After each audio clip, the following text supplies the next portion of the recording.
Sonia Rykiel, c'est plus qu'une marque, c'est des valeurs, c'est un mode de vie qu'on appelle d'ailleurs nous le rikelisme, qui est finalement un courant philosophique qui défend les valeurs de la maison. C'est une marque qui est authentique, une marque qui déclenche du souvenir, de l'émotion. Pour nous, Sonia Rykiel, c'est un peu l'avant-garde de toute cette génération. C'est même la mère des millennials. C'était plutôt un féminisme positif, léger.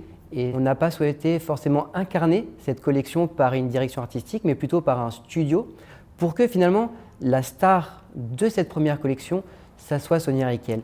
Ça, c'est le fameux pull Sonia Rykiel où on a retravaillé justement des croquis qu'on a retrouvés dans nos archives et qu'on a imaginé, réinventé sur de la maille pour lui donner un côté très visuel. Et d'ailleurs, on a appelé ce produit le produit Sonia parce que voilà, il était issu de ces croquis.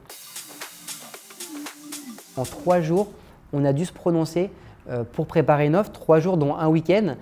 On a eu l'information jeudi soir, il fallait déposer notre offre lundi matin à 11 h. Et que pour qu'en 3 jours, dont un week-end, toutes les planètes soient alignées pour que je sois disponible, qu'Eric soit disponible. Voilà, tout ça s'est fait rapidement et je pense qu'il doit y avoir une part du destin pour faire que tout soit aligné pour qu'on puisse finalement déposer notre offre et être ceux qui sont retenus à travers plus d'une vingtaine d'offres qui avaient été présentées pour acheter la marque. C'est un des tout premiers dessins qu'on a trouvé, donc fait par Sonia Rykiel, signé de 1965. Elle a écrit Future Maman, donc elle était enceinte de Nathalie Rykiel et elle avait dessiné ce croquis en écrivant Future Maman. Et voilà, que ça illustre la femme qui était Sonia Rykiel. C'est la mousse au chocolat, la recette de la mousse au chocolat pensée par Sonia Rykiel. Et c'est juste drôle, c'est ludique, c'est vraiment à l'image de ce que peut faire la marque, c'est-à-dire parler mode, mais aussi parler d'autres choses. Une maison et une institution est composée aussi de ses archives. Et donc nous, on souhaite les exposer, donc avoir ce volet un peu muséal, mais aussi les faire vivre, les faire découvrir, travailler avec des écoles pour que des étudiants puissent s'immerger dans ces archives, pouvoir les animer. En tout cas, le volet archives est complètement passionnant, c'est d'une richesse incroyable qu'on continue à découvrir, qu'on fait découvrir à nos équipes et qui nous inspire beaucoup en tout cas. On a voulu retravailler notre rayure, retravailler quelques motifs. On retrouve les bouches, le baiser Rykiel qui est aussi un motif très connu de la maison. Mais ça fait partie des premiers modèles qu'on devrait présenter pour le printemps-été en exclusivité sur notre site internet. Et on a une deuxième capsule qui va être liée à l'univers du sport, du yoga, voilà, des produits dans lesquels les femmes peuvent faire leur activité sportive dans le confort tout en restant élégantes. Plutôt en effet une femme, mais peut-être voilà, aussi au gré des rencontres, notre décision peut évoluer. Mais en tout cas, on a envie aussi d'une personne qui puisse défendre les valeurs de la marque et ses produits.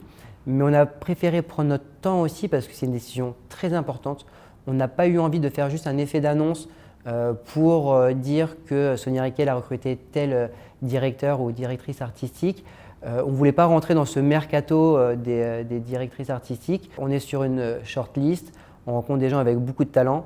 Maintenant, c'est une décision qui est importante sur laquelle on souhaite continuer à mûrir la réflexion.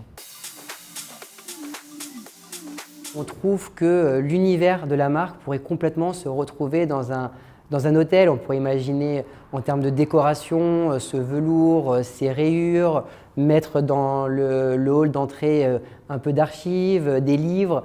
Donc voilà, c'est vrai que c'est quelque chose qui nous plairait dans un deuxième temps parce que voilà, on a des étapes, des choses à penser.